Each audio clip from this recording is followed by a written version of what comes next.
In my reflection of the business blog, I was particularly struck by the thought that the world is changing fast, too fast in a way. At the current churn rate, 75% of the SP publicly listed companies will not be able to sustain performance and will be replaced by the year of 2027.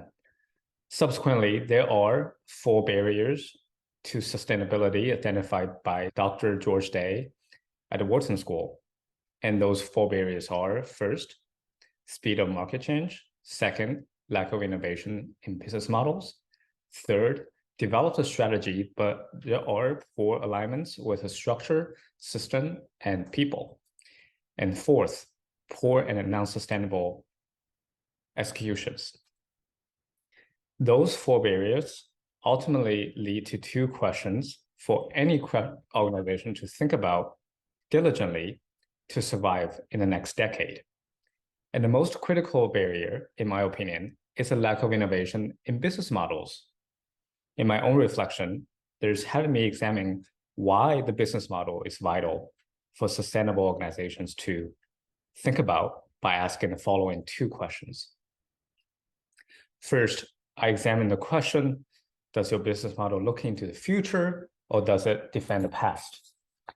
According to Dr. Sergio Nastin, while technology change might encounter external threats, the business model is in place to encounter various internal threats. A vigilant organization thinks of the real options and manage the risks proactively.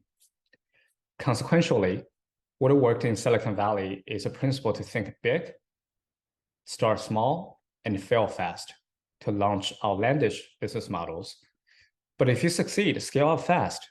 And those innovative business models worked for Uber, for Alibaba, Facebook, Airbnb, for them to advance into the future.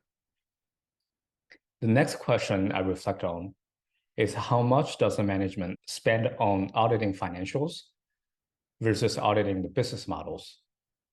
As Dr. Michael Roberts suggested, financial auditing measurements provide an objective framework and tools for decision-making process in terms of what actions to take, when to take them, and what the value implications are.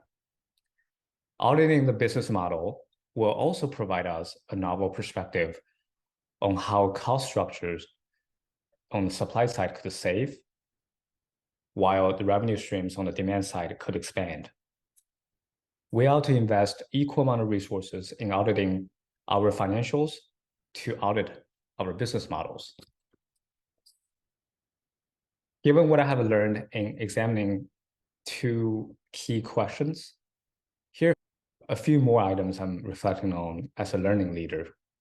Peter Drucker once said, the only 3 things happen naturally in organization is a friction, confusion, and underperformance. And everything else requires leadership. I firmly believe a thorough examination in the business models at the leadership level is a vital and a necessary step in a setting of cross-border investment. As a learning leader in my space to advise manufacturing companies from China to localize strategically in North America, I observe the biggest challenge is creating the culture of learn-it-alls versus know-it-alls. As there are professional and institutional resources exist in the space, there also are informational and perceptual gap between Chinese and American business cultures. To become a learning leader of learn-it-alls requires a fundamental mindset of curiosity. Curiosity encourages candor, while candor is an act of care. For instance, to think critically on how to use the DEI initiative as an effective tool to empower the workforce development effort as part of the localization strategy will need an act of care.